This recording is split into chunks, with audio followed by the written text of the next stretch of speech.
Good morning and good evening. Welcome to the International Moonshot Symposium for Goal 1 and Goal 3. Thank you for joining us today. Here is our agenda for the next 2 days. Session 1 will feature 2 keynote speeches from our US colleagues.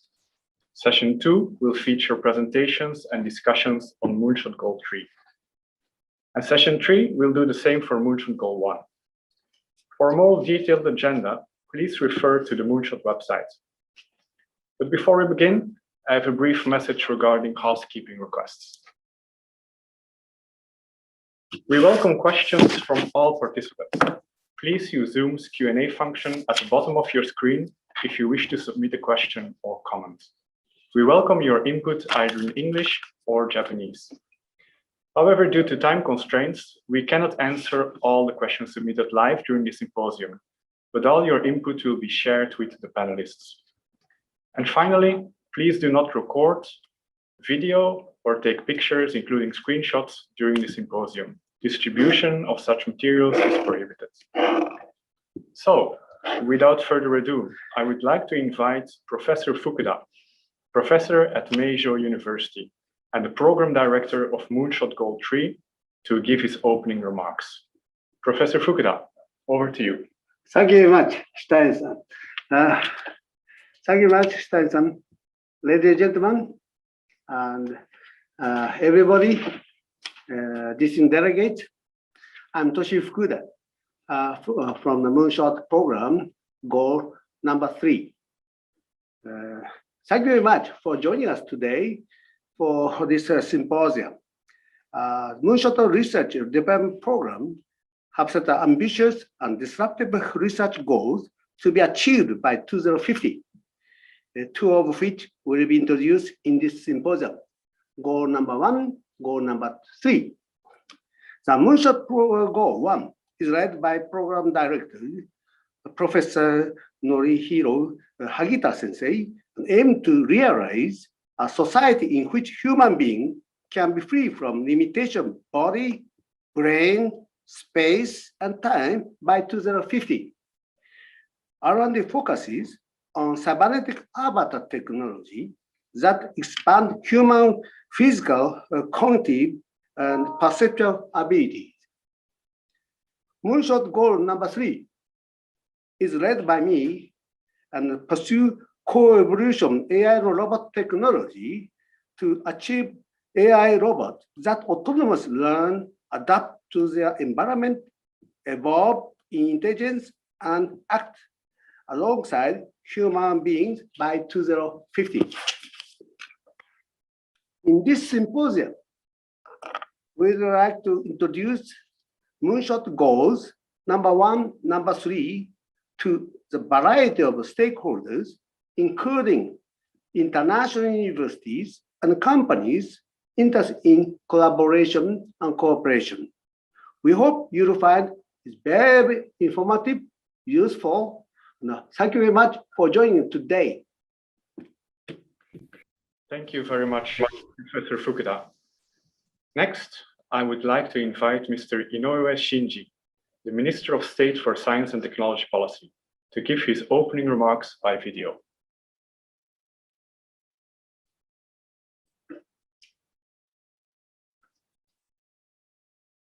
皆さん、こんにちは。科学技術政策担当大臣の井上真司です。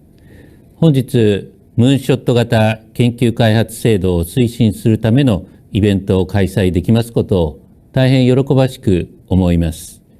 また、新型コロナ感染症により様々な制約がある中でも、関係者の皆様が精力的に本制度の運営に取り組んでいただいていることに心から敬意を表します。この制度は超高齢化社会や地球温暖化問題など未来社会が直面する重要な課題に対し、人々を魅了する野心的な目標を国が設定し、1000億円以上の予算を投じて目標達成に向けて挑戦的な研究開発を推進するものです。最終的には我が国発の破壊的イノベーションの創出により、それぞれの目標を達成し、人類社会の課題を解決することを通じて、未来の人々の幸福、いわゆるヒューマンウェルビーイングを実現することを目指しております。ムーンショット目標は、未来社会を展望し、困難であるものの、実現すれば大きなインパクトが期待される社会課題を対象として設定したものです。いずれも極めて困難でチャレンジングな目標ですが、プロジェクトマネージャーをはじめとする研究者の皆様には、失敗を恐れることなく、現在の価値観にとらわれずに、大胆な発想で果敢にチャレンジをしていただきたく存じます。プログラムディレクターの皆様は、研究者たちが思う存分に挑戦的な研究開発に打ち込み、そして仮に失敗したとしても、それを教訓にして次の成功につなげられるような環境づくり、雰囲気づくりをしていただきたく存じます。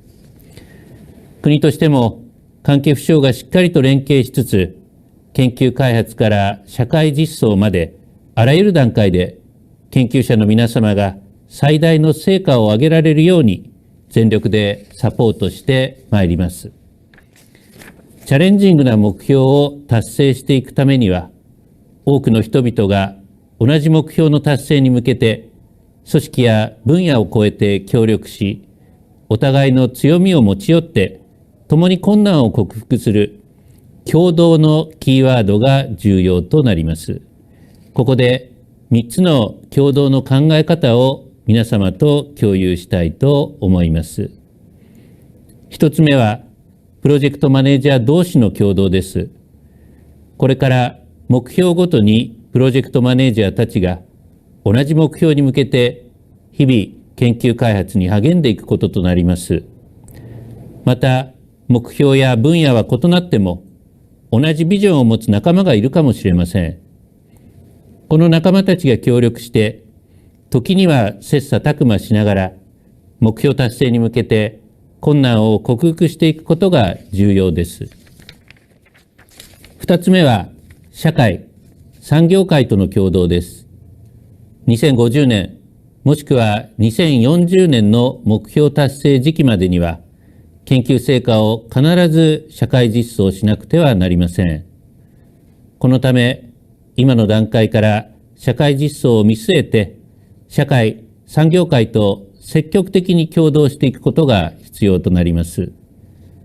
また、新しい技術を社会実装していくためには、倫理、法令、社会の課題、いわゆる LC についても、関係者が粘り強く議論しながら解決していくことが重要です。国としても、行政の立場から、皆様の研究成果が円滑に社会実装できるよう、制度改革や制度づくりに尽力してまいります。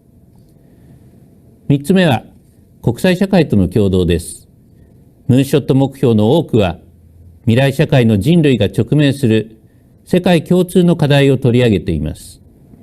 地球上の人類が同じ月を見ているように、海外諸国も同じ目標を見ているはずです。こうした同じ目標を目指す海外の研究者たちと積極的に連携をしながら、地球規模で研究成果を展開していくことが重要です。以上、3つの共同の考え方を紹介しました。この場には、本事業に参加する研究者とともに、国内外、産学官のさまざまなお立場の方にも参加していただいていることと思います。本イベントがより多くの参加者の皆様の共同を創出、加速する場となりますことを期待しております。組織や分野、国境を越えて同じ目標を目指す仲間として、皆様と共にお互いの強みを持ち寄りながら、目標達成に向けて一緒に取り組んでいただけましたら、私としても心から嬉しく思います。最後に、皆様のご活躍が将来のムーンショット目標の達成につながり、本制度の最終目標である未来の人々の幸福、ヒューマンウェルビーイングが実現されることを祈りまして、私の挨拶とさせていただきます。どうぞよろしくお願いいたします。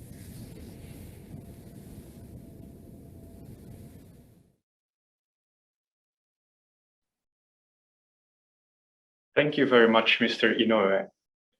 Moving on, we have two keynote speakers today, Professor Henry Kautz and Dr. Dmitry Kuznetsov. Again, if you have questions for our speakers, please do not hesitate to put them in Zoom's Q&A box.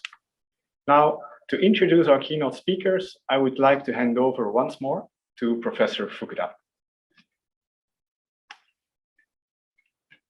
Kitai-san, thank you very much. Today, I'm very honored to chair the session to introduce Professor Henry Kautz-san. I'm so happy to be here. Kautz-san, thank you very much to be here today with us. Let me introduce Professor Henry Kautz-san. He was a professor, Department of Computer Science in the University of Rochester. Also, he's a professor, the founding director of Georgia Institute for the Data Science at University of Rochester. He was a member of AT&T Bell Lab, also full professor of University of Washington. He was also president of Association of Advancement of Artificial Intelligence, AAAI, from 2010 to 2012. And his interdisciplinary research include practical algorithm for solving worst-case intractable problem in logical and probabilistic reasoning models, models for inferring human behavior from sensor data and pervasive healthcare application of AI and social media analysis. Please join me to welcome Henry Kautz-san. Henry-san, please, go ahead. It's Thank yours. you very much. Yes, thank you very much. I'm indeed honored to be here on such an important occasion. It's a very wonderful and impressive moonshot you have launched. So let us see here. Share sound. Okay. So as was mentioned, I am a professor at an American university, but I'm also serving a term at the National Science Foundation, where our program officers are about 50% federal employees and 50% people from academia and industry on rotation. So today I'll be talking a bit about my own research, but also about efforts at the National Science Foundation that I believe are relevant to the moonshot. And the title of the talk is Humanistic AI. So what do we mean by humanism? This is a philosophical stance that emphasizes the value and agency of human beings. It emphasizes the inherent dignity of people and the importance of ethical conduct and individual freedom. So I was asked to talk about a number of different topics. So I'm dividing my talk into three basic parts. First, I'll mention some of my own research that is relevant to this notion of humanistic AI. And second, I will shift gears and talk from the perspective of an NSF officer about National Science Foundation programs that emphasize ethical AI. And then finally, I'll turn specifically to work that is relevant to your Moonshot Goal 3 on a vision for humanistic robotics.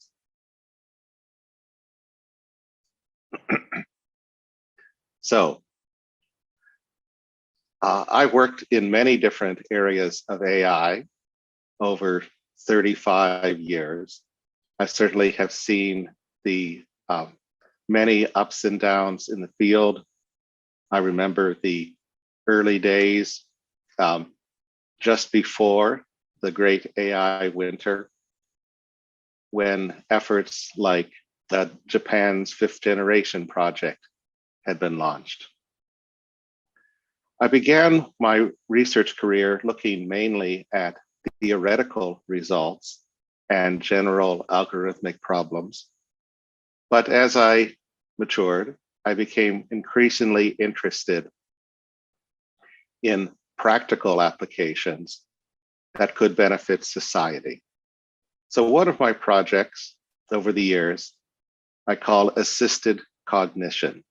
So this is to use AI to help people with cognitive disabilities lead more independent lives. One of the first pieces of work I did in that area was on wayfinding and transportation by people with cognitive disabilities.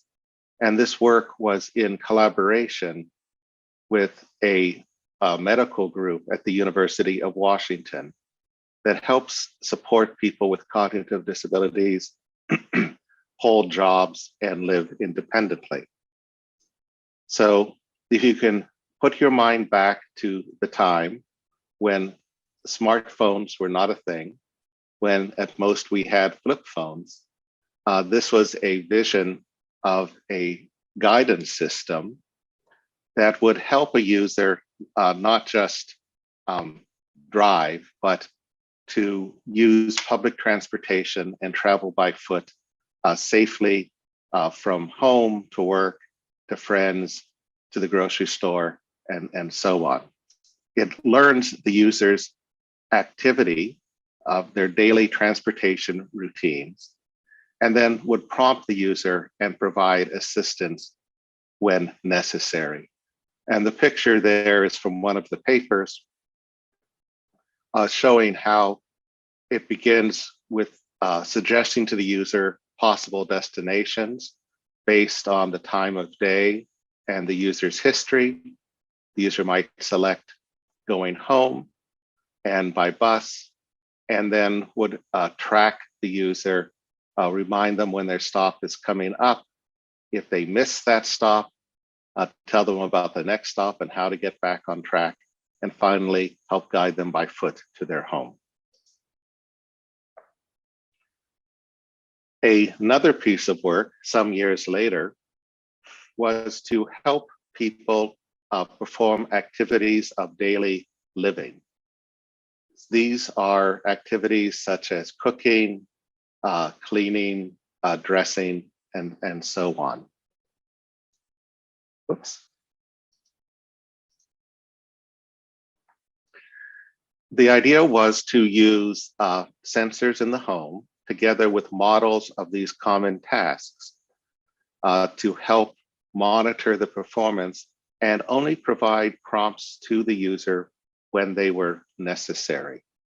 So you had a system that was running a state estimator to track where it thought the user was in the performance of the task, and then a prompter. The idea was to avoid over-prompting, because if the system was set up to constantly be prompting the person every minute what to do, this can create a condition called learned dependency, where the user may actually lose ability because they are not exercising any autonomy. Most recently, I've been looking at another kind of cognitive impairment, that is anxiety and depression. And in particular, we're looking at estimating mental health from online behavior. And we created a system called Mind, a tool for mental health screening and support of therapy to improve clinical and research outcomes. The system works where a client, a patient, allows a therapist to access their online data that is constantly collected in this case by Google. That if you are a Google user and use Gmail and have the apps enabled on your cell phone, Google records every search you do, when the words, as well as other information, such as your history of watching YouTube videos. It turns out that as a user, you can actually access and download this. So the client is consented, gives permission. And we did a study where we had a cohort of people. Some were actually people in therapy, others were a selection of students from the university where we consented them. They took, in addition to getting their data, they took mental health questionnaires that have been validated by our psychotherapy experts. And we found that you could predict a person's mood during the week through their use of this online behavior, their search and social media consumption. And so the vision is that in between appointments, the therapist can get a view into the patient's levels of anxiety and depression and use that to help inform their treatment plan. So now I'm going to shift gears from talking about my own work to talking about NSF programs in general that promote ethical uses of AI. So there is an enormous effort, an enormous emphasis on ethical development of technology and ethical applications of technology, in particular artificial intelligence, at the National Science Foundation. In all of our programs, we stress the importance, when it is ever relevant, to include work on the ethics of the research you are performing. But in addition to this general call for including ethics in research, we have a number of programs that are primarily focused themselves on understanding the ethical dimensions of artificial intelligence. 3 of those programs are listed here. Exploratory research on artificial intelligence and society, which was done in collaboration with the Partnership for AI, which is a nonprofit organization that encompasses companies and universities engaged in AI research. A second one is enabling breakthrough research to expand inclusivity in computer and information science and engineering research. So this program is not just limited to AI, but more broadly to computer science, and specifically to looking at increasing the utility of AI for all people, all sectors of society, and encouraging more people from underrepresented groups to participate. A third program is called Fairness in Artificial Intelligence. Under this program, we say it's in collaboration with the company Amazon, because they are providing 50% of the funding, but it's important to note they provide 0% of influence on who receives the awards, that they simply made a donation to the NSF. So we are just as likely to fund research here that might question some of the practices of that company. Oops. Okay, so the general goal is to build trustworthy AI systems to tackle the grand challenges facing society. And we emphasize within the topics of transparency and explainability, getting away from black box, so-called black box AI, where you just get a decision, but it cannot be justified in human terms. Accountability and safety, privacy, bias and fairness, and the economic impacts of AI.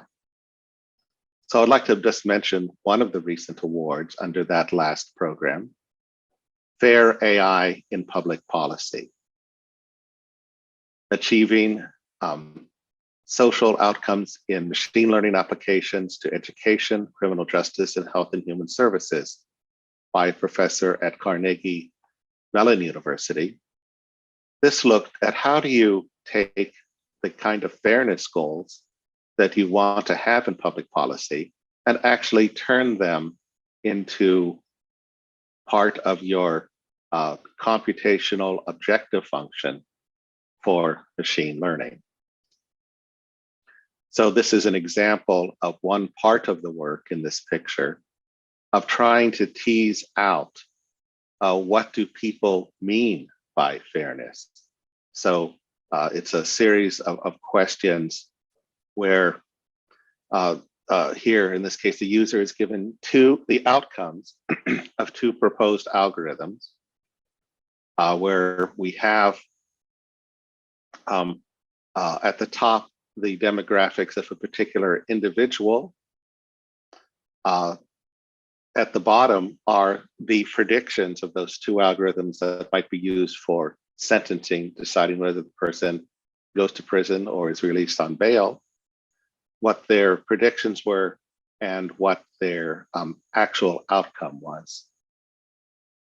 And by gathering this kind of information from various people, the system can start to build a model of what is meant by this rather slippery and vague notion of fairness.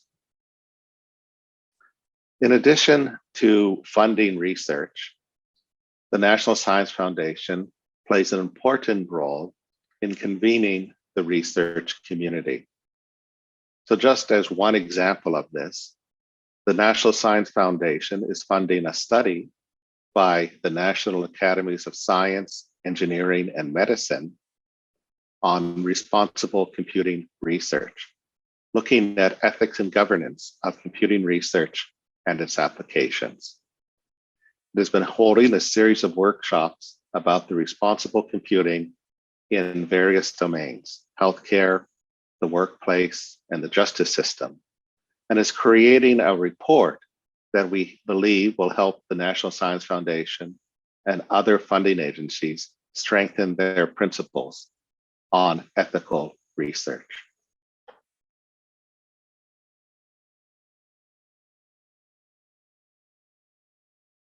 So with that rather whirlwind tour of National Science Foundation, I'm now going to turn more specifically to the subject of robotics, the emphasis of your Moonshot 3, to talk about a vision for humanistic robotics. And in this case, I will also talk both about the National Science Foundation's vision, and then some more personal notions of what it means to do work in humanistic robotics. So back in 2013, the National Science Foundation launched the National Robotics Initiative. So this program supported grants that were larger than had been given before for robotics research, with a focus on robotics for robots that collaborate with people. This was called co-robots. And this is an example an illustration from a piece of work funded there of the kind of work that might be funded under the co-robots program of a robotic arm smoothly collaborating with a person in a physical assembly task. In 2016, the program was renewed and expanded under the banner of Ubiquitous Collaborative Robots, where here we again are focused on human-robotic interaction, but would want to emphasize teams of people and teams of robots. So less on one robot, one person, but more on a group of people, a group of robots. So still focusing on this human-robot interaction aspect and societal impact, but also looking at scale and variety. There was also an emphasis on lowering barriers to entry, because at the time, the cost of robots was rapidly declining for research robots. So looking at ways to encourage the community, for example, to share robotic platforms. Just this year, we launched NRI 3.0, Innovations and Integration of Robotics. And with NRI 3.0, we further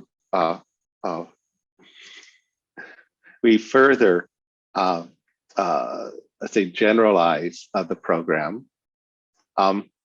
Here we'll be looking at supporting research on robots in complex environments and fully autonomous robots, as well as ones that collaborate with humans.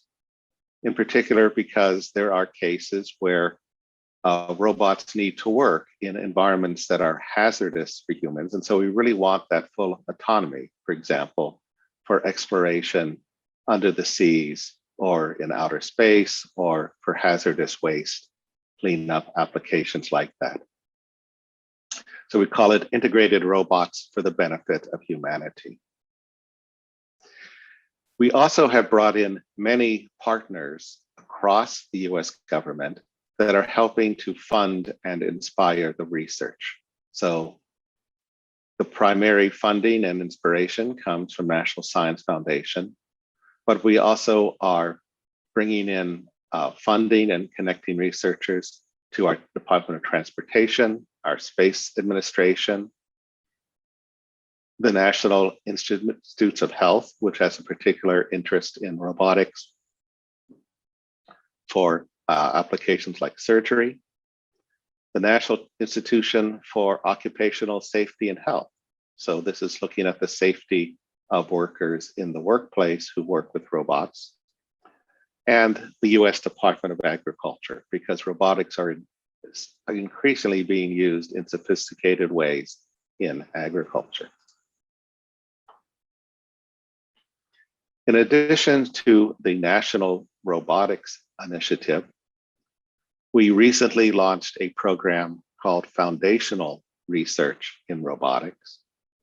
The idea of this program is to focus on robotic intelligence, computation, and embodiment, where a researcher may choose to go in deep in one of those areas, but not necessarily build an entire integrated robotic system. They might just go down very deep, for example, in robotic vision or robotic touch or robotic motion planning. It also is a part of an effort at NSF to reduce barriers between different disciplines at NSF.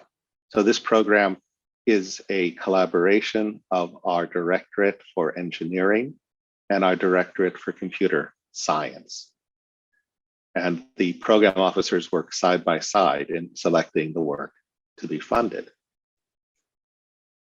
So now I'd like to talk about a couple of the main scientific challenges that we see and that we encourage people to work on. The first of these is robustness. And so I have a little video of the famous Boston Dynamics humanoid robot to sort of illustrate the problem of robustness. Now, everything doesn't go exactly the way it's supposed to.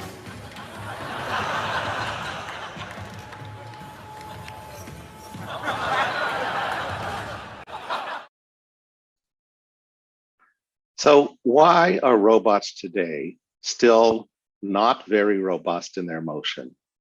We all see the videos of robots doing amazing things, opening doors, running through them. But often, if you really get down to the details, you discover that if you make some small change in the environment, the robot fails completely. One of the problems is that most robots really have no direct awareness, no direct sensing of the positions of their body in space. So imagine if you were trying to move around, but you were completely numb to sensing your body, your own body. This is called proprioception. And we believe that by improving the proprioception of robots, it will make them interact more gracefully with physical space. So here's an example of work funded by the National Science Foundation. Distributed proprioception of 3D configuration in soft sensorized robots via deep learning. This is work coming out of MIT. And the example is showing a kind of flexible sensors that are embedded in the robot and can be used to very accurately make the robot aware of the position of every joint of its skin, of all of the parts of its body for non-rigid robots. Another important problem in human-robot interaction, making it smooth, is predicting human motion.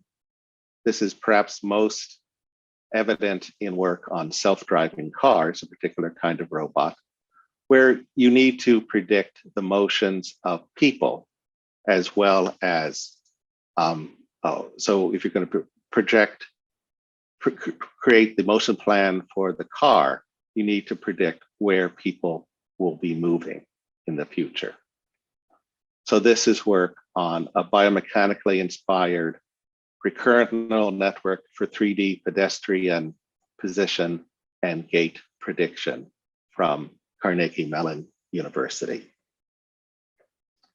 And so what the system is doing, the smart car is creating a model of the various pedestrians and then uses this model to predict where the pedestrian will be 5 seconds, 10 seconds, 15 seconds, 20 seconds into the future, taking into account the biological, the physical constraints of motion, as well as what it can infer about that particular individual. So a person who is sort of hunched over and moving slowly works at a different speed than someone who is striding in a very upright pattern, or someone who is peering at their cell phone will move differently than, again, someone who's more aware of their environment. And what the video clip is illustrating now is how this more sophisticated model that employs deep learning, that is artificial neural nets, to model and predict the people, does a better job of predicting into the future. and it can distinguish, walking pedestrians, riding pedestrians, running pedestrians, and so on.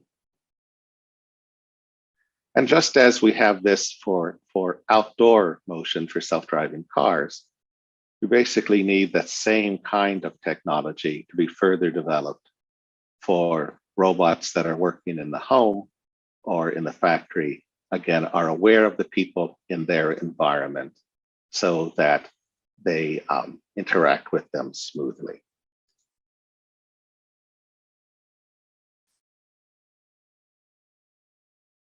So that is the remarks I had about the vision for robotics coming sort of officially from NSF.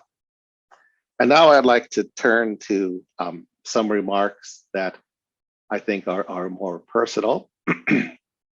They help inform my own thought, my own thinking, my own work, my own decision making, but should not be taken as official statements of the National Science Foundation, but more as someone reflecting upon many decades of research in AI.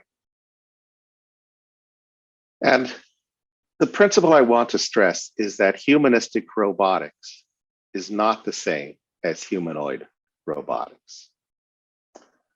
In particular, science fiction consistently gets it wrong by the common trope that there'll be a robot that is aware and emotional, but people do not connect to it as emotionally deeply as the robot connects to the person. In fact, people are only too ready to emotionally connect to robots, even robots that are clearly not intelligent or emotionally aware.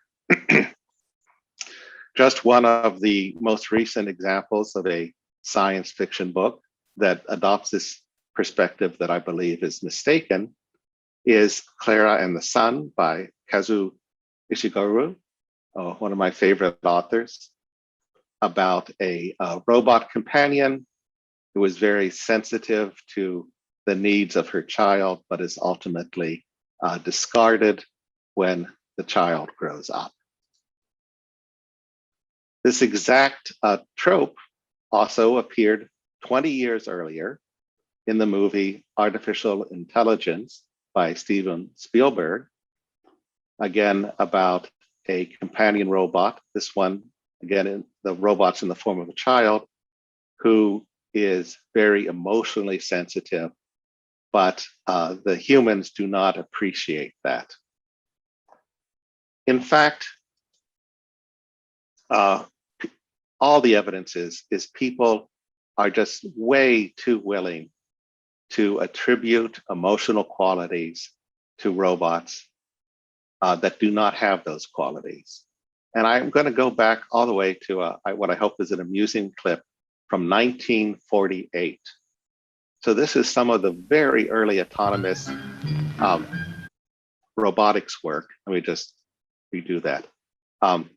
By a man named William Walter Gray. He called these things turtles. They had 2 vacuum tubes. That's the extent of their brains. Okay, and this is a little video clip from a newsreel about them.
Okay, so you get the idea that this robot, whose intelligence is about the same as a thermostat, is treated here humorously, but I think seriously as a progenitor of robot pets that you can really interact with and that are actually have a mind of their own. In 1976, the computer scientist Joseph Weizenbaum wrote a book, Computer Power and Human Reasoning, From Judgment to Calculation, one of the landmarks, I think, in humanistic thinking about computers. It was inspired by his dismay over his system called Eliza, an early chatbot, that it was being taken seriously as a therapist. He wrote, "We have permitted technological metaphors and technique itself to so thoroughly pervade our thought processes that we have finally abdicated to technology the very duty to formulate questions." So on the right-hand side is a picture of Eliza. It was done as a parody, essentially, or just an exercise in string processing. It simulates what's called a Rogerian therapist, one who reflects a patient's own statements back to the patient. And this is an example of a dialogue. Any of you technologists in the audience might be aware that the editor Emacs even has a version of the doctor code built into it that you can run for your own amusement. But Weizenbaum was troubled by people who are so ready to attribute human moral attributes to computers that lack them. So what does this have to say about sort of the state of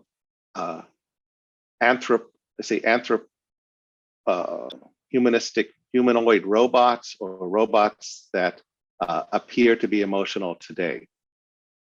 Well, we've known for many years that companion animals are very helpful for the elderly in many cases. And thousands of nursing homes across the US have animal companion programs. Sometimes the animals live at the nursing home. Other times they are brought in by workers or volunteers. Because animals are, dogs in particular, are exquisitely emotionally aware. They really do react at an instinctual level and an instinctual emotional level to people. And we find that that kind of touch, that kind of emotional connection can greatly help elderly with problems of depression and loneliness. Well, there's a great deal of also interest on both sides of the Pacific on companion robots. And now, speaking as an individual, not as an official of National Science Foundation, because we do fund research on companion robots, I think this is a very worrying and even dangerous and anti-humanistic use of robots. Because the robots we have simply are not emotionally in tune, but we can fool people into thinking they are. And I wrote this little statement here: because you are old and real animals require care and real people are busy, we will give you this little robot and encourage you to believe it is alive and loves you. Even if this provides a short-term, let's say, fix for the problem, I believe it is not in a line with human dignity.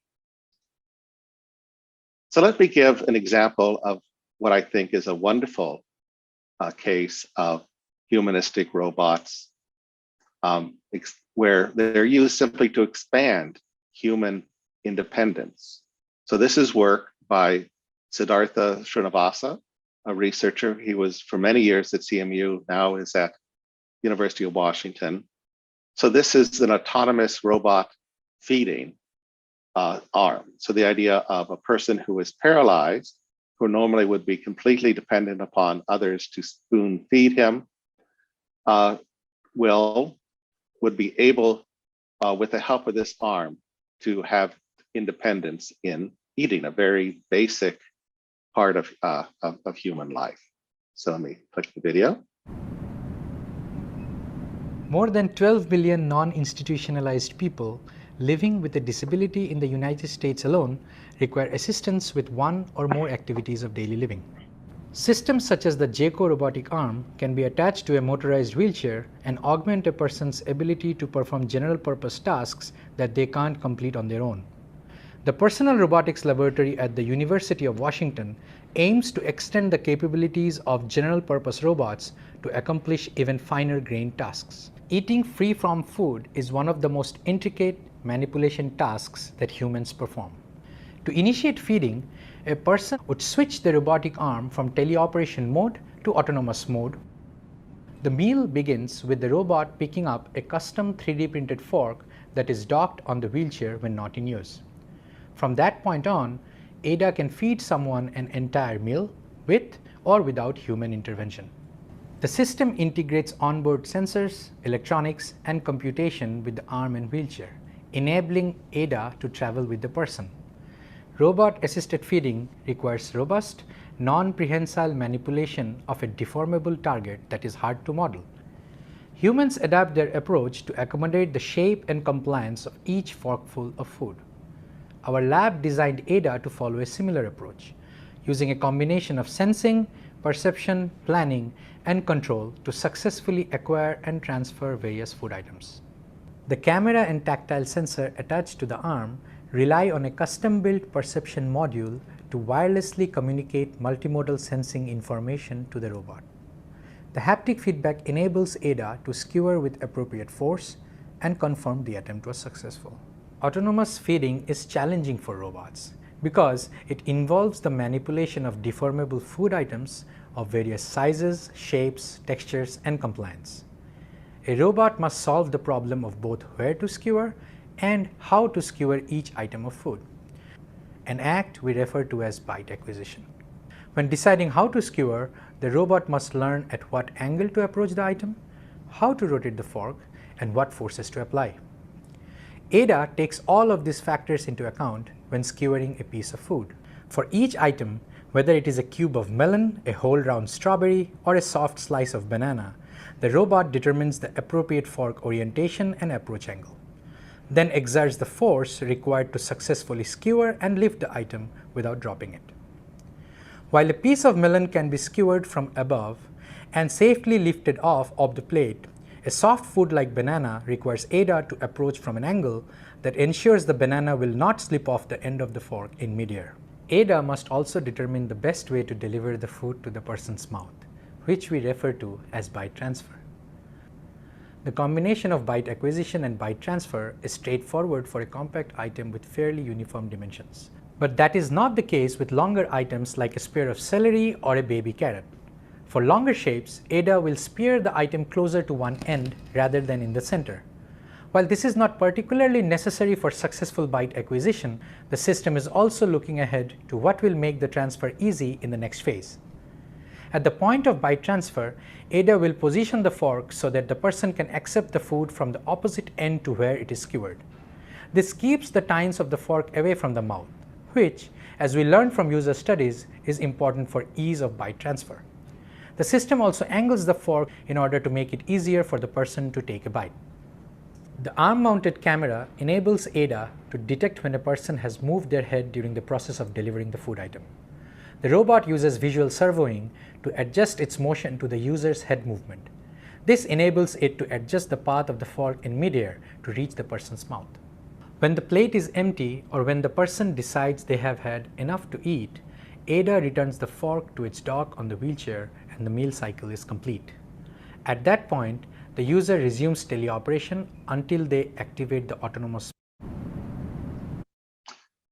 Okay, so it's a very, very impressive work that's showing the immense amount of of work, understanding object physics, forces, and human interaction to use a robot to extend the independence and capabilities of a person. Now, there are some objections to what I've been arguing about using robots. Some people say that we must use robots for human touch work, such as companions, because there are too few workers.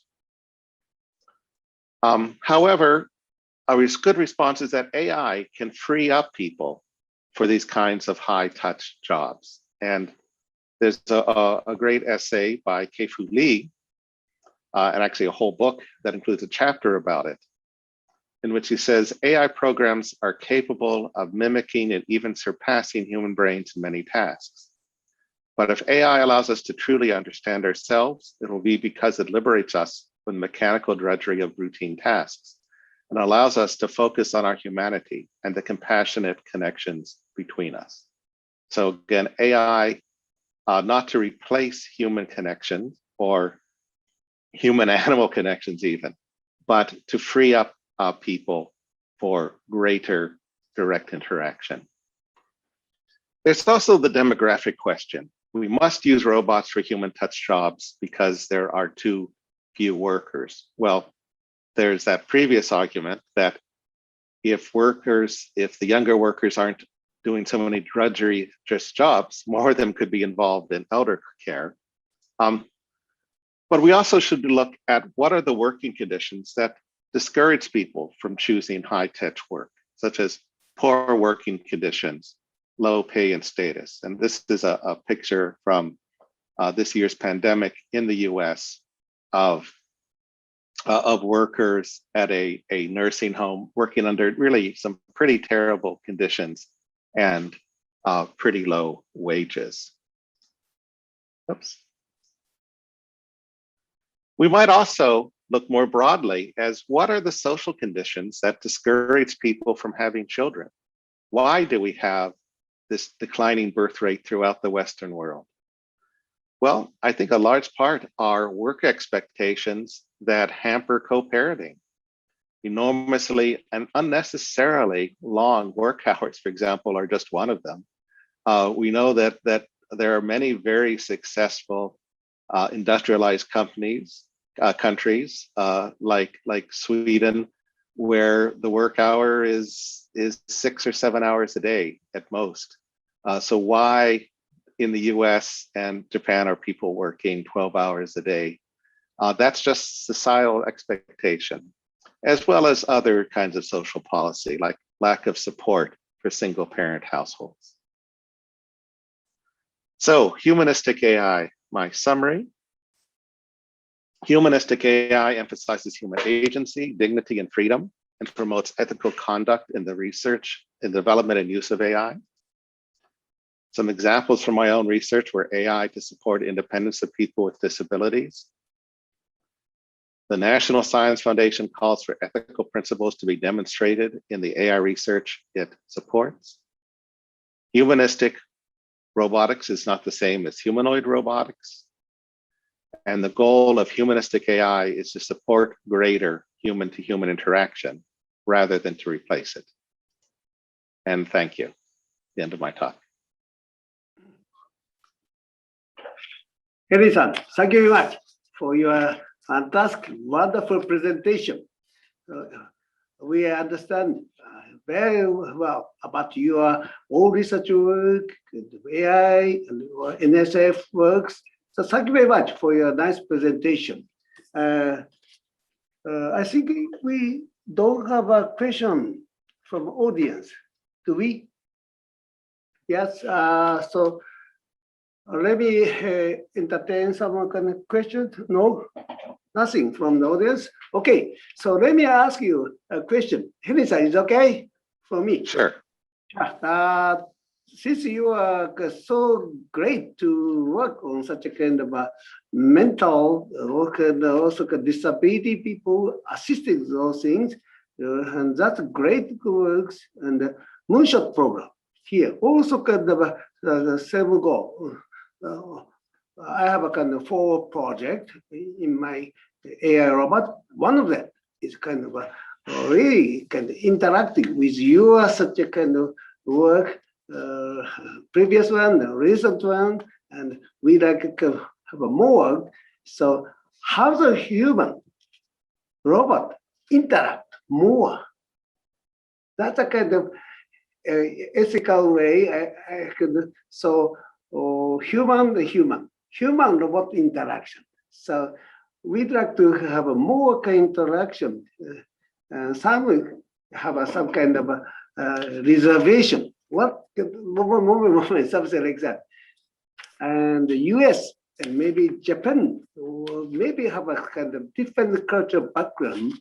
But can you mention about such a human robot interaction or human interaction? We use AI, those things. Can you tell more about such a kind of a situation, right? And I would like to promote more such a cooperation and collaboration with your NSF kind of a program. Okay. Well, so let me take that in 2 parts. One is just human-robot interaction. The other is potential for collaboration between the US and Japanese researchers. Yes. So in my talk, I talked a lot about human-robot interaction in terms of sort of that physical interaction, awareness of position in space, fluid motion in between the two. You don't bump into the human, you help the human, in a very dexterous manner. Another aspect is how do you communicate with these robots so that you don't have to adapt to instructing them in artificial languages, but you can use much more fluid natural language. And these could be with physical robots or the kind of virtual robots that live in your cell phone. So we support work on what we call it human language technologies, where we think the cutting edge is moving away from just your basic speech recognition, because so much of that is already works pretty well, but to understanding dialogue and how 2 agents, maybe one a person, one a robot, communicate over multiple statements, and your later statements refer to the earlier statements, and you have sort of a fluid movement of taking the lead, of asking the question, of providing the answer, of asking a clarifying question. And what I think is very interesting is a lot of this work on dialogue systems, the sort of theoretical foundations were based on work that were done, funded by NSF maybe 30 years ago, but the speech recognition didn't work at the time. And so now this is sort of a hot area again. And in terms of interaction between US and Japanese researchers, the US likes to promote sort of a bottom-up approach, where we do have programs that we get together with the science funding agency and say, if people would like to send in joint proposals with researchers from one country and from another country, we'll have an agreement where they can send that proposal, have it reviewed by one panel, one joint panel, and then each country's agency funds its own part of own set of researchers. But to get that started, you need to do more to sort of build that interaction, that community. So we also are happy to fund workshops to help bring researchers together internationally. And one thing we can also talk about, I think, as a science agency is do more to support things like sabbaticals, so that faculty from, let's say, Japan could come and spend time in the US and vice versa. I'm not actually sure of what how sabbaticals are funded in Japan. In the US, every faculty member has to like raise a lot of grant money if they want to go spend time in another country. So we can look at ways that could make it easier for that exchange of faculty. The other thing is to have more of an exchange of students, more US students getting their PhDs in Japan, more Japanese students getting their PhDs in the US. I know that as a faculty member, literally in the 30 years, I have never reviewed a single application from a Japanese student to one of the US universities I've worked at. And yet, if they came, we would be so excited because we know they're so strengths. We have plenty of applicants from much of Asia, but we wonderful to do more to sort of advertise the opportunities to come to the US to get their PhD. I mean, there are many great Japanese scientists, we know in history, but it's just not enough of them coming to the US. Elisa, thank you very much for your very important comment also for Japanese students. Actually, I studied 45 years ago at Yale, New Haven, Connecticut. So yes, thank you very much. Yes, indeed. Yeah, great. So we just need more. So. Okay, time's up. Yes, thank you very much for your, once again, Henry-san, thank you very much for your wonderful presentation. Thank you. Now I'd like to hand over to next to Professor Hagita-san to introduce the next keynote speakers. Hagita-san. Yes. Come up. Yes, thank you. Your job. Yeah. Okay. Thank you for a nice talk for Henry Cott. And his talk is followed by the next speech that Dr. Kuznetsov from U.S. Department of Energy. Let me introduce Dr. Kuznetsov from the U.S. Department of Energy, Office of Science. And Dr. Kuznetsov is a theoretical nuclear physicist working at the U.S. Department of Energy. He has served in the numerous positions, most recently as the Deputy Undersecretary for Artificial Intelligence and Technology at the DOE, where he led the efforts to drive AI innovation and bring it into DOE mission, business, and operations, including creating a new AI office. He attended the Princeton University, earning his MS in physics and PhD in theoretical nuclear physics. He joined the Yale University faculty as a professor in theoretical physics. He has published over 100 articles and edited 2 books. After more than a decade on the Yale faculty, he left academia to pursue the public service at the DOE and become a member of a senior executive service. He has also served as a chief scientist, CIO, the director of advanced simulation and computing, and the director of the multi-billion-dollar national security science, technology, and engineering program. Dr. Kuznetsov, please start your talk. Thank you very much for the overly generous introduction. Yeah. Let me share the screen here and let's get going. Here we go. I think just about ready. So I do want to thank, of course, the organizers, Professor Inoue-san, Fukuda-san, and of course, Hagita-san for the nice introduction, and Yuka-san for helping set all of this up.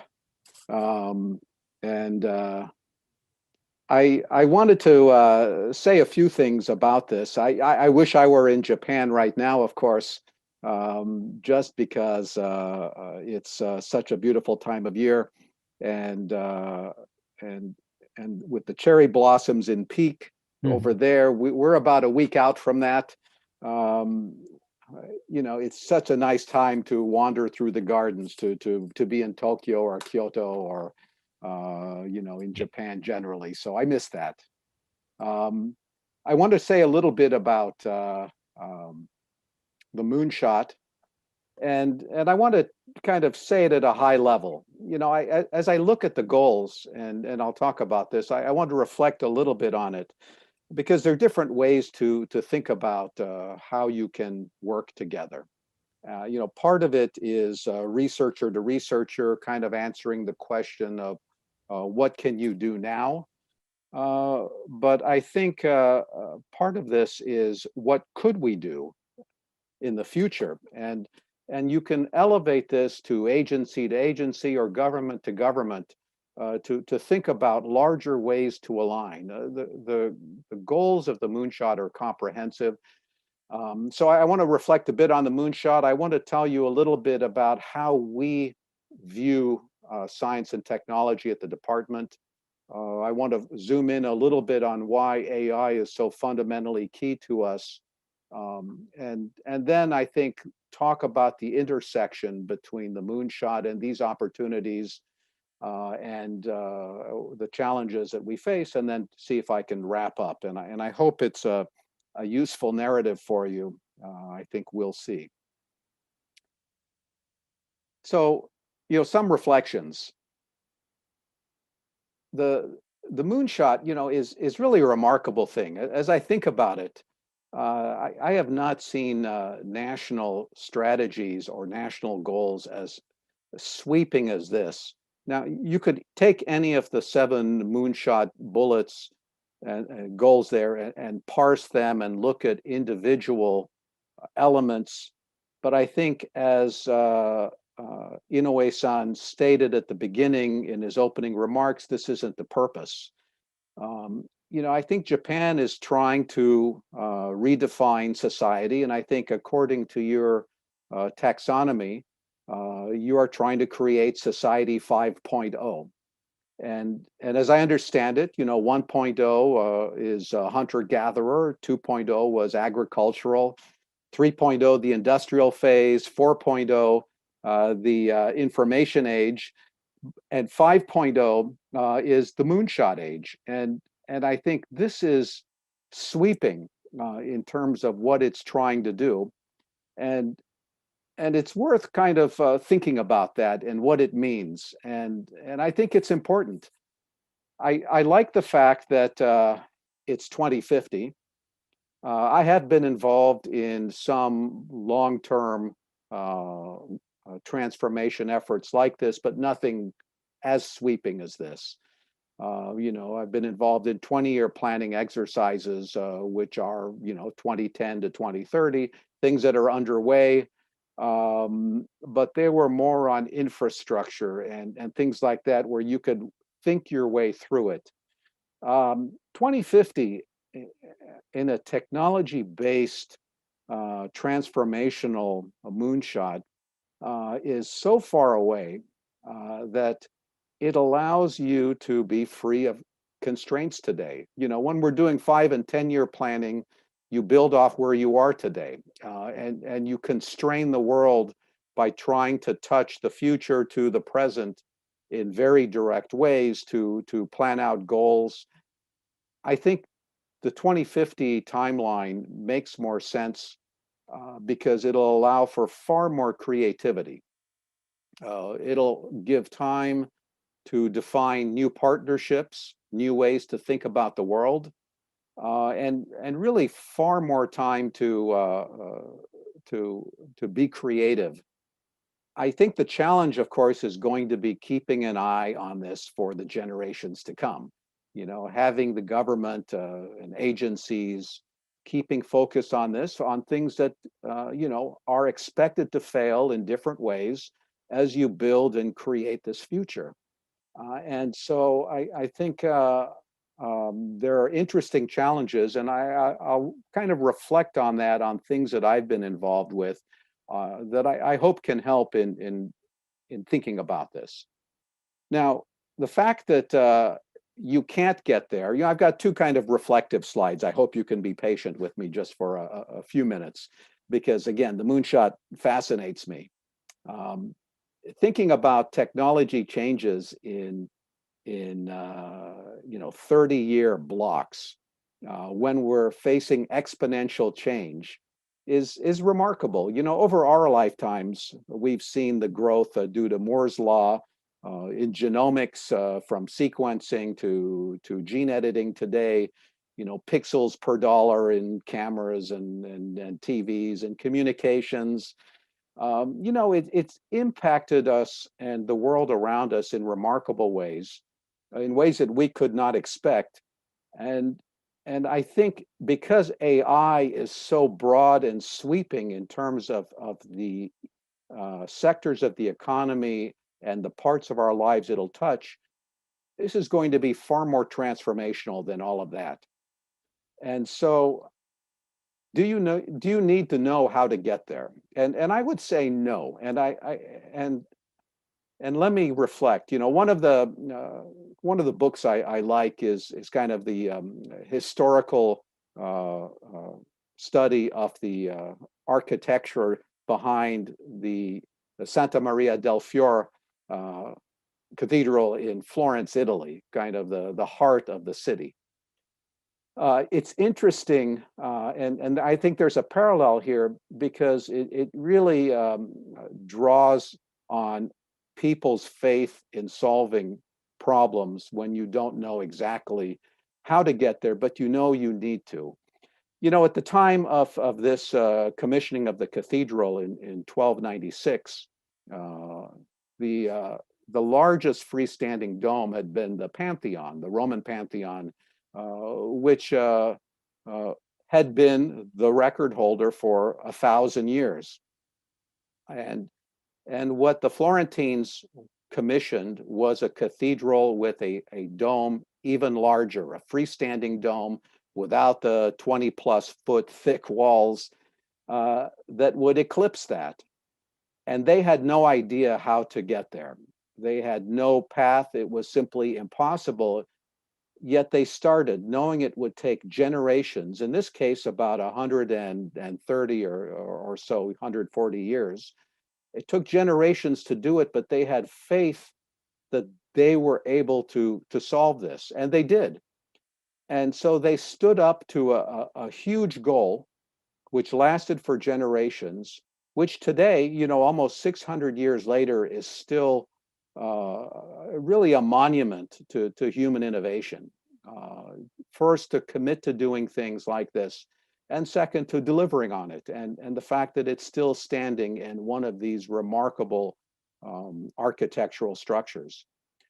So in terms of grand challenges, I like the Moonshot because it's trying to redefine society as society 5.0.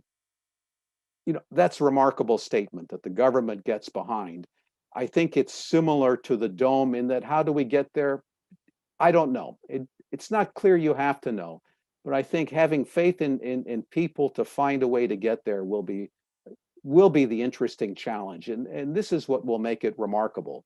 I should note that over the 140 years of the building of that cathedral in Florence, there were periods where it was pretty tough, where budgets were hard, where they didn't have any solutions, and yet they made it through. So, the commitment to overcome the unforeseen challenges that will be there, I think, are going to be important. When I think about, kind of this is my last kind of reflective slide, I have personally a hard time understanding the reality of my grandchildren. And let me phrase it this way, so as I think 30 years in the future on how to get my thinking around what that world is going to be, I accept that I have no idea. And I just look back 30 years. When in 1990, 1991, what was the world that we were in at that time? The world of my kids, my world. We taught our kids how to dial 911 for emergencies. We taught them how to use maps. We didn't get our first cell phone until probably the mid 90s, and we certainly didn't let our children use them.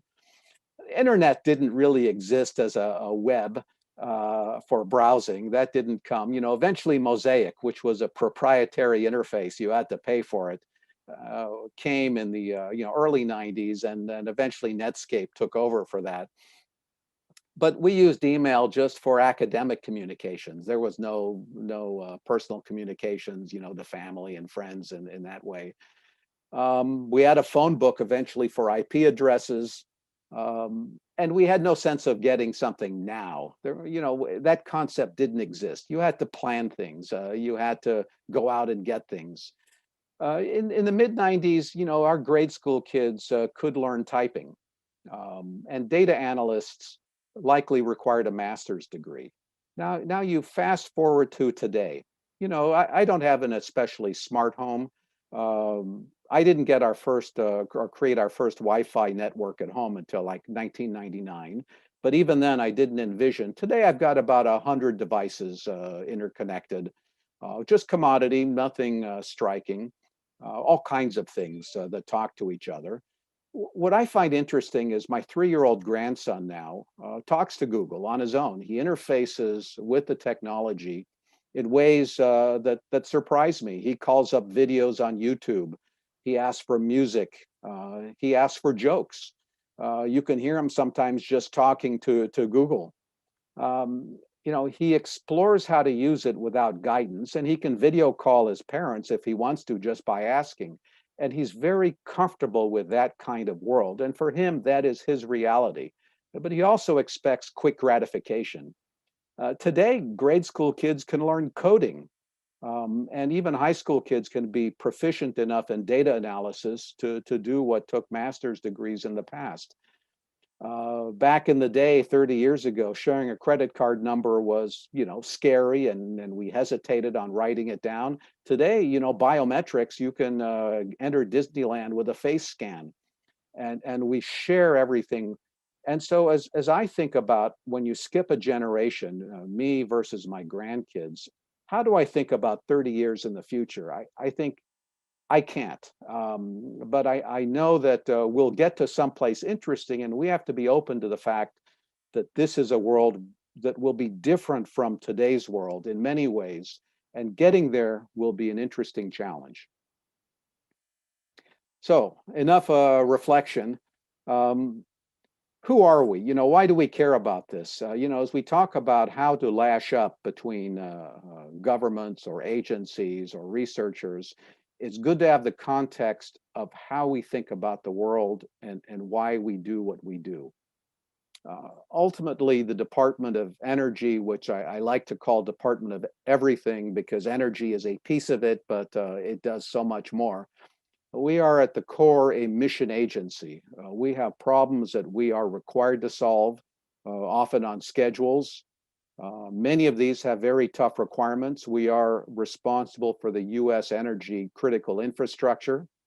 We have cybersecurity responsibilities over open and many types of classified networks, responsible for nuclear security and nuclear emergency responses. Emergency preparedness and response, not only for the energy sector, but for nuclear and other emergencies. We're a member of the intelligence community. We store 700 million barrels of oil in the Strategic Petroleum Reserve in salt domes along the Gulf Coast that we exercise every year in case of emergencies. We have a loan program. We do the environmental cleanup. It is kind of and many other things, but there is kind of this diversity of problems that we're responsible for, and we look to find ways to solve it. We don't know how to solve a lot of these things right off the top, so we turn to our 17 national labs.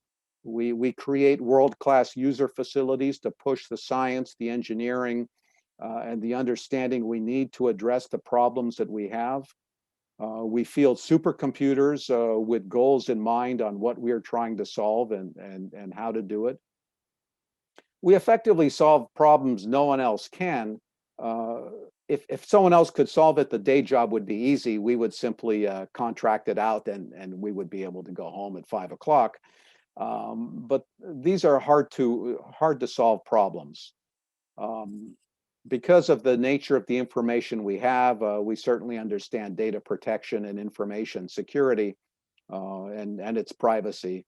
We often get called into national and international urgent crises because we have the means to attack problems in a lot of tools, and we've created an infrastructure to do that.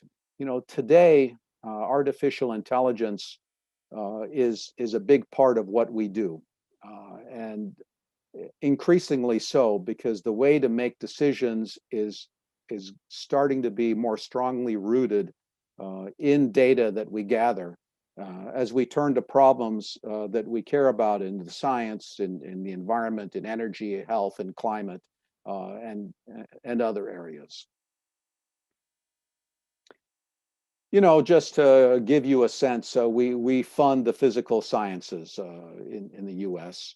I believe we're still the largest funders of that. We are certainly happy that researchers we support have won numerous prizes. Most recently, some of our laboratory people this past October, including for CRISPR-Cas9 gene editing. I listed some of the things we have done that might be notable to you on the right side, but I don't think I have to say too much more about this. The slides are available if you're interested. As I think about grand challenges personally, you know, I've been involved in some. I've been involved in some moonshots. The cancer moonshot, I ran the data and technology track for then Vice President Biden back in 2016. But that's a little different than your moonshot. I have been responsible in delivering things in grand challenges. You know, some years ago, I was responsible for the department's 10-year grand challenge in improving peak performance of our systems by a factor of 10 to the 5. And this was to deliver a 100 teraflop system, our Purple machine. I did deliver 2 systems at that time, one with 280 teraflops of the Blue Gene series, which was remarkable for the number of processors it has. And I'll link this back in a second.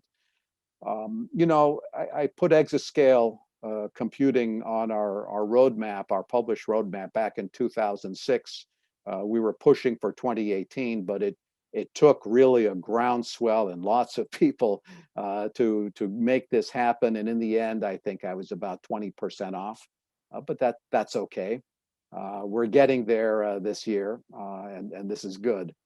You know, I was part of the DARPA HPCS program, which had a 10-year goal for 2010 to deliver a first petaflop system, but I actually delivered one sooner in 2007, which I believe was the first heterogeneous high-performance computer. It used the Sony PlayStation 3 graphics accelerators in it.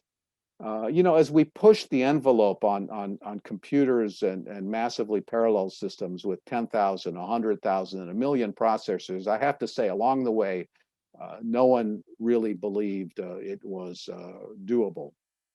When we were doing 100,000 processors on Blue Gene in the mid-2000s, our review committee said we would fail because the law of large numbers told you that something was always going to be down. And the system wouldn't operate. And when we talked first about 1 million processor systems, also in the 2006 timeframe, even some of our esteemed review panels told us not to say that because it sounded crazy. You know, there were a lot of decision points along the way in delivering things like this, where you know the external pressures drive you away from what you're trying to do. And so I certainly understand in these kinds of pressures, and in thinking about the Moonshot goals and Society 5.0, there are going to be places where you will have pressures to think about what you're doing. And I have to say, making the right decision will be important, and don't always go back to the easy path. I think there are hard problems here that make a lot of sense, and you'll have to be vigilant. I think things that I learned along the way that I believe will translate here. This was not possible, one, without our national laboratories, but without industry. The important concept of co-design. When we design technologies, we can't do it by ourselves because we require an ecosystem to support the future of those technologies. We work with the private sector, with the tech sector. We look at their technology roadmaps. We look to see how we can deviate from that in a way that their technology and business model will still carry what we want forward, because we can't afford to control the ecosystem. So the concept of co-design for us is that we develop together with the tools, the software, the problems we're trying to solve. We create the hardware in partnership with the private sector. It's not transactional.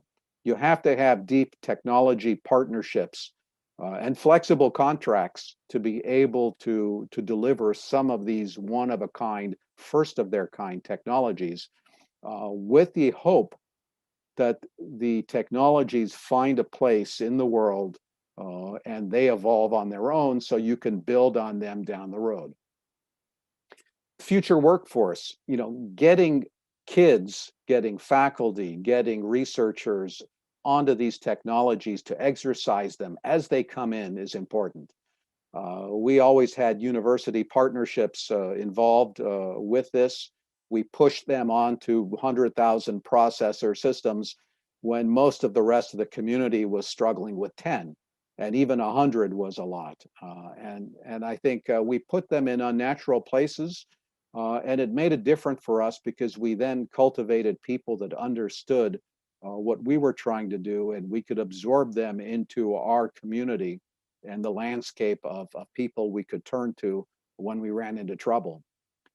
And another key area is that we were never delivering just products, keeping the users in mind. We always, I always ask the question, well, who's going to use this? They have to be part of the development. You can't bring it to them and say, here, use this, because most people don't seem to react well to that. But if they're driving it and shaping it along the way, it will make a difference. It makes for adoption a lot easier, but it's not always a given. I think that the Moonshot is not really a research project, but it's more of a transformational vision. You're going to have adoption along the way in so many different directions. And so thinking about this beyond just projects or academic projects, I think will be vital. And when I think about our partnerships that we work on today, I talk to just about everybody. It helps balance risk.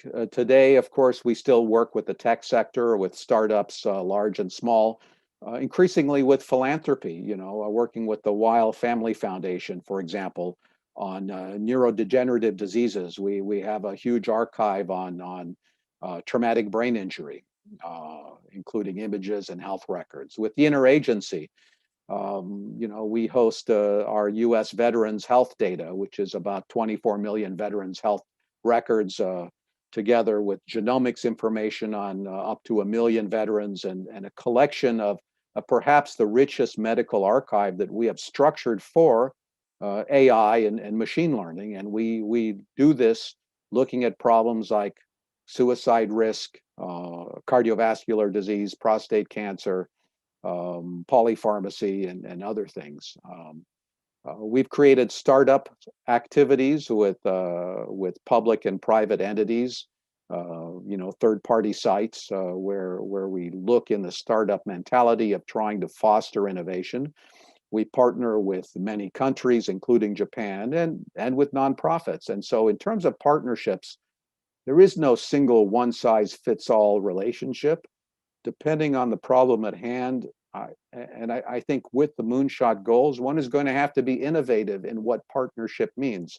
But I would say don't look for traditional mechanisms as the only instruments to do things. I think there is a lot more out there today, and a richness of opportunity that is untapped. You know, so DOE and AI, a few words on that. It's, again, going back to being a mission agency, you know, one of the problems we have is we own about 10% of the grid in the US, the transmission wires, coast to coast, you know, tens of thousands of miles of transmission wires. Again, with the nuclear security missions, with our cyber missions, the problem is we worry about rare events. And so it's a part of the AI space that isn't really handled well generally out there. You can measure everything you want here, but what we worry about, we know is outside. We hope it's something we'll never encounter. We don't know what it is. And if we're not in the news, that's a good thing. You know, the things we worry about across all the sectors that we're responsible for are these kinds of rare things. Our day job is often with high hazard operations, with high hazard materials in very complex environments, often with high consequence. We have a lot of different sites around the country. Our biggest site in Nevada is the size, it's bigger than the state of Rhode Island. I think it's probably about the size of Tottori Prefecture, maybe a little bit smaller than Nara Prefecture. And in this place, you know, we have to have a lot of understanding of the environments. We need sensors, we need data. And as we think about this, machine learning methods and AI more broadly is key to everything we do. We have a new secretary, Jennifer Granholm. One of her first statements that came, you know, when she joined the department just in the last few weeks was, you know, standing up to meet the administration's goal from climate to clean energy will require teaming and focused scientific advancement at far different scales. And AI provides the organizing principle to creating new discovery and technology workflows. You know, thinking about our large sites, AI is going to be key for intelligent sensors, for safety, for security, for autonomous systems. You know, as we manage hazardous operations, autonomous systems that can work in high hazard environments is going to be increasingly important. And so I think about the cybernetic avatars, you know, in this context, there are a lot of places where I see this direction as more and more important. And it is a place where we don't have a lot of room for failure. You know, with the consequences of what we're supposed to deliver, we can't be wrong. And when we're wrong, you know, everybody knows it. And it doesn't happen often, and it's a good thing. So we care quite a bit about the guarantees, about the understanding of the machine learning, of the AI, and the trust we put in it. And we've developed things to try and capture that. We also host world-class user facilities, you know, light sources, high-performance computing and AI, physical sciences, material science, quantum, nano, life, you know, many places where we have state-of-the-art, unique facilities that we are trying to make smarter to accelerate knowledge workflows and discovery in fundamental ways.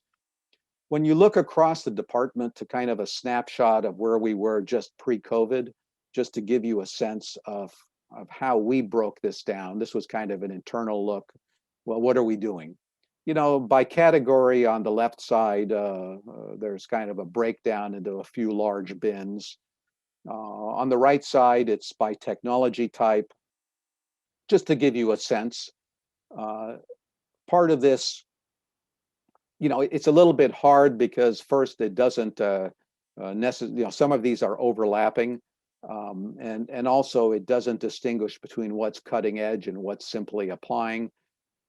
But nevertheless, it broadly, AI technologies are finding their way into how we conduct our natural and our day-to-day business. You know, in the bottom right, the kinds of barriers that we find as we look and talk with people within the complex. We have, you know, almost 100,000 people within the department spread around the country and around the world. You know, there are 7 or so bins here that we have that try and see, well, where do we run into trouble? What is the obstacle for making progress in different areas?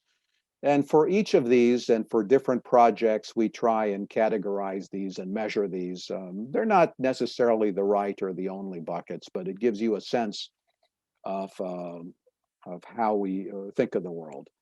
And I think this will, you know, these categories will be useful to thinking about pushing the frontier in cybernetic avatars, in the things that will limit what you do and how you do it. When I think about scientific discovery, you know, that's also a fascinating area. You know, having the user facilities, having the high performance computing and AI centers as well is a unique place where we can try and merge the increasingly rich data flows from rich instruments to adjacent supercomputing systems that are really world class. And I think scientific discovery in the future is going to be different. There's going to be a different branch of discovery emerging. Machine learning isn't just going to give you, it's not about faster empiricism or doing what you know faster. It's not just about speeding things up through discovery cycles. I think the interesting challenge here is as we kind of muddle our way through machine learning, and you get these very large data sets, which might be physically based and they might not. Machine learning is not consistent with our historical reductionist view of knowledge creation. You know, as a physicist, we look for the you know, most fundamental defining laws of nature that we can then apply broadly. You know, we take this reductionist view of trying to extract simplicity from the complexity, and it's not clear how machine learning will work. It will surface relationships when we don't have those properties. Emergent properties in large data sets will surface complex relationships between variables that are likely not specifically physical. And how you discover things here is going to be different than empirically based approaches that we have traditionally done. And so as we think about speeding up not only how we do this, but, you know, extending our understanding of what discovery means, we think about some of these green bullets. You know, we want smarter facilities. We want semi-autonomous science with active learning loops. We want to be able to take the state-of-the-art simulation. Perhaps we take things from, you know, extending the latent space of something extracted from machine learning, and we merge that with complex physical science simulations into hybrid data sets, and we create integrated knowledge that way. We merge in literature and other models and data. You know, I think hypothesis generation is going to change, and it will take a different lens to look through science. And I think this is going to be an interesting place. And I think discovery is going to be important for the Moonshot, and how we think about discovery in ways that are different than how we do it today will be important. Since I ended up talking a little too long on some of these other areas, I sometimes get carried away. I'll just say, you know, how we think about computing is also changing, and I'll just leave this in slides if you know, anyone wants to get them.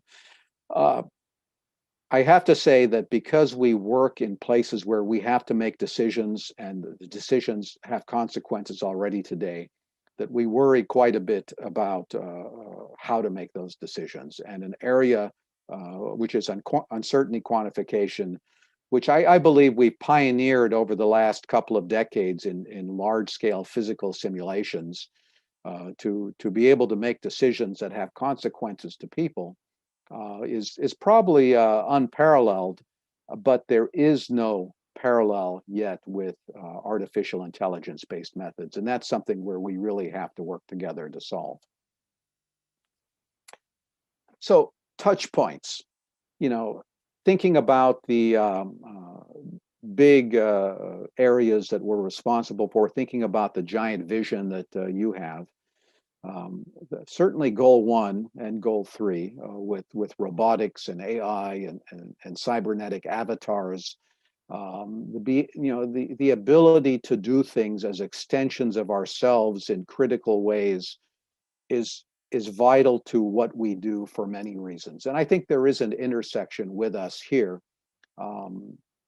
And I think that's one of those top-down areas where you think, government to government or agency to agency can draw attention and pull the development along. If you're thinking long-term, I think there are places here where we're working together, between US and Japan would have value to the kinds of things we both care about. I think with the workforce, I think we're all challenged by that. I know NSF is doing wonderful work in training the workforce with the new AI centers, and that is very nice to see. We worry about that as well, often in areas tied more specifically to the kinds of things we're trying to do. And so I think the opportunities for workforce, which is going to be more than a technical workforce, is going to be important. I think collaboration is going to have to be global, and then finding a way to nurture the emergent ecosystems. If you really want to create Society 5.0, it has to be built on a technology base that is more broadly adopted probably than just Japan. And you have to think about how you nurture that pyramid of technologies that eventually get you to the point where you can deliver against the Moonshot goals. And nurturing that along the way for 30 years is no small feat. And I think it'll take countries working together to try and do that. I am cognizant of time. I have a few slides left, but let me just say a couple of words on the future workforce. What I mean about it not being just technical, when I think about the Moonshot goals, I think, and Society 5.0, and the fact that you have to have a global technology ecosystem, you want things to be adopted beyond your borders. You have to think in terms of, kind of the cultural nuances and the diversities that you find, and, anthropologists fit that. We typically, in the teams that I've stood up, we don't have typically anthropologists on those teams. We typically don't have social scientists as part of the teams. Often not business development or economists.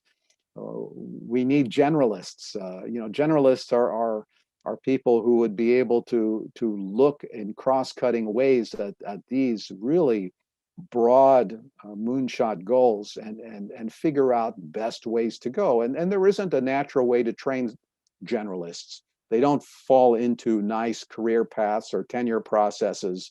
And so ways to nurture generalists out of your technology base is going to be interesting. And I think this is, again, a place where partnerships could be very significant. A couple of more, random things that come to mind. I like the notion of mass customization. AI is not a technology endpoint. It's not a technology. It's more of an enabler. And as I think about what we're trying to do in grid or smart cities or even emergency response and preparedness and so on, every problem has its own kind of data richness. Some is streaming, temporal data, some is not, some is overlaid in complex ways. There is going to be a need for a richness of technology design points tailored to, at the source of the data or near it, and finding ways to customize the technologies to meet your goals is common to both of us. And I don't think there's an answer for that. Distributed intelligence I like, because even now with 5G coming up and more of the electromagnetic spectrum open to communications, what does it mean to have smart systems talking to each other, machine to machine, over geographic areas? What is the distributed intelligence issue? What does it mean to your security? How do you protect it? How does it learn? I think there are going to be interesting questions here. Certainly trust in decisions, but frontier research, I think, will also be paramount to Moonshot goals. You'll need, again, deep partnerships. I think you will need that for global innovation, for the emerging markets, and so I think this slide is probably self-explanatory as I look at my time. And among the touch points, again, thinking more broadly again about the problems, I think there's a lot of complementarity today with the president's view on priorities, as well as our secretary's views and our views in fundamental science tied to climate, health, energy, and science that will intersect with Moonshot goals, where one could think broadly. And it might not just be agency to agency or government to government. It could include other kinds of partners in different ways so that you can balance risk to develop these.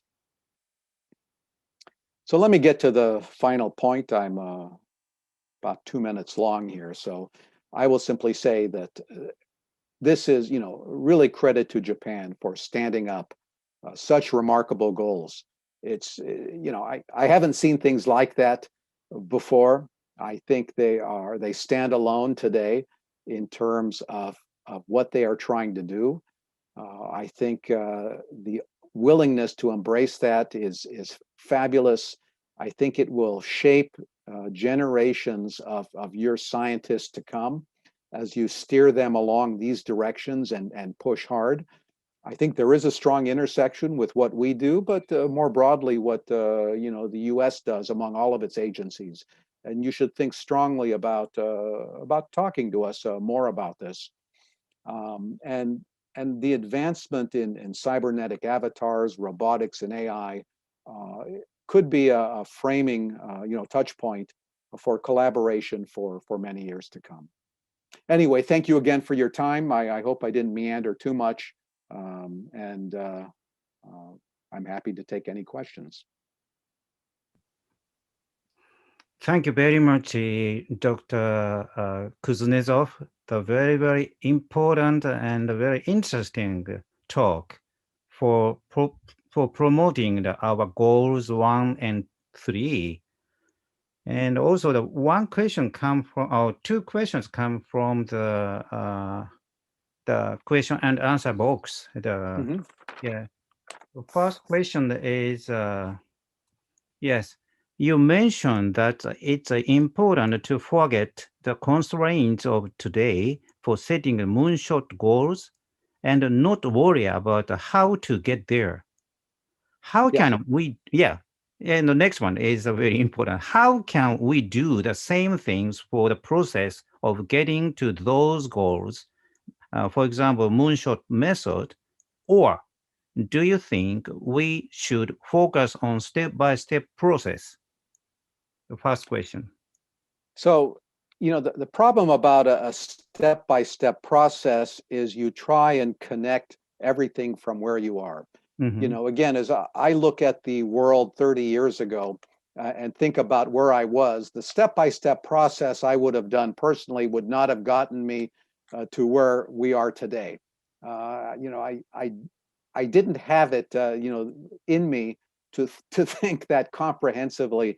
And so I think it can be limiting if you are trying to connect everything you are doing today to where you're going. You have to accept that the things that will emerge for meeting the vision don't exist today, and they might be entirely disconnected. And so you have to be open to the fact that your path is wrong or ends or evolves into something else. So you have to start doing something. I've got that. Mhm. But you should not view it as a requirement to always connect. And at some point, as Inoue-san said at the beginning, you have to be willing to fail, to step back and say, okay, let's stop this. The hardest thing I found in government is it is easy to start things. It is incredibly hard to stop Right. things. Right. And so you have to be willing to say, this is interesting, but not as interesting. We have to try something different. Mhm. And I think that flexibility will be vital to your success, personal view. Okay, thank you very much.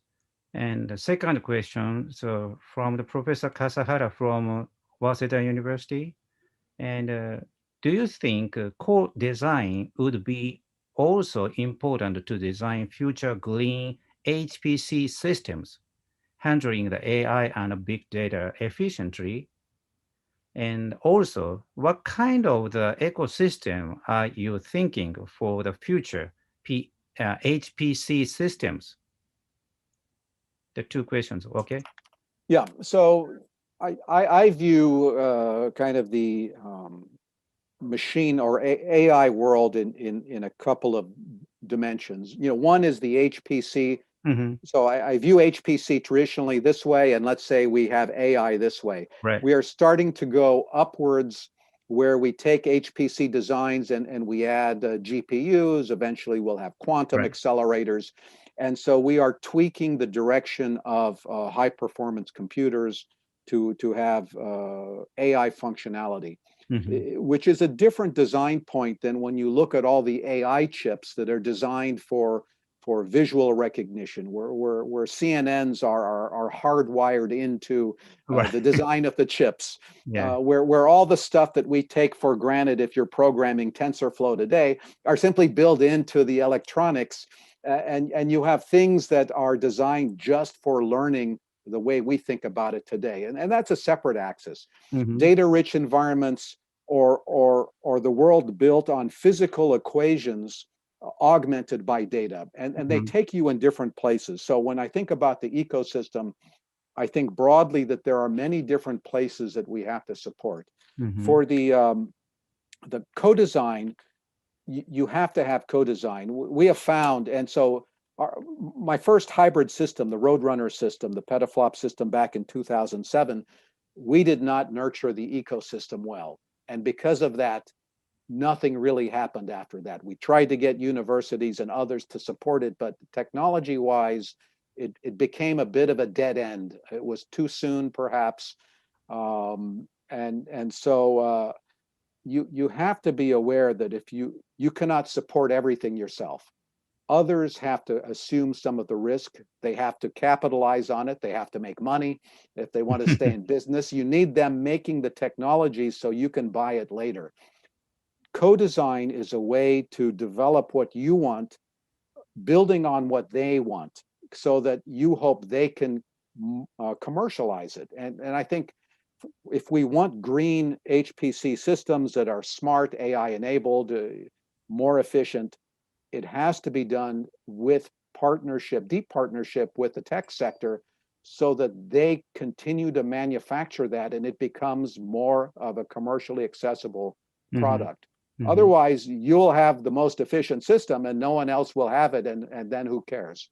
Mm-hmm. So I think you have to think about co-design, and there are trade-offs there. You can't do everything you want. Right. You can only build on the margins of the private sector, and so but I think that's important. It's an important trade-off. Yeah, thank you very much. And also, sometimes the Dr. Professor Kurzweil, sometimes he says these smartphone becomes bacteria size in the 2030s or 40s. It's possible, you know. Yeah. In this case, sometimes currently the head-mount display becomes each CPU put into each cells. Yeah. Each cell in brain or any bodies. In this case, what happens? For example, workforce might be the changing in the 2050. Yeah.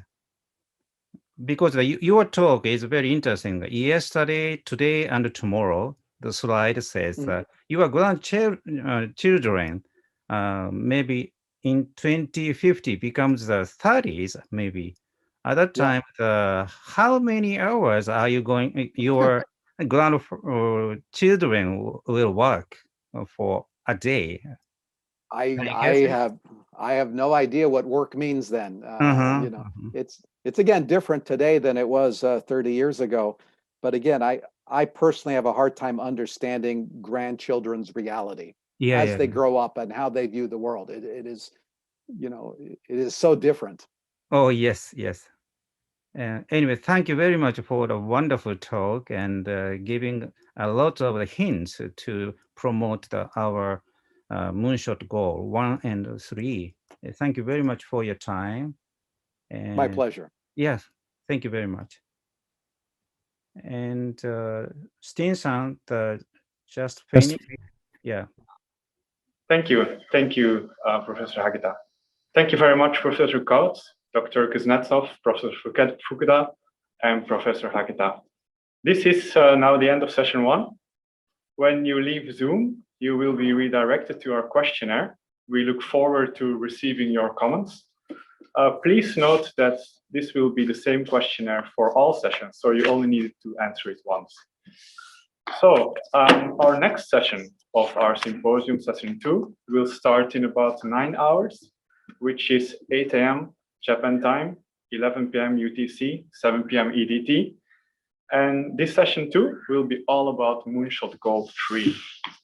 And we look very much forward to seeing you there. Goodbye, good night, and enjoy the rest of your day.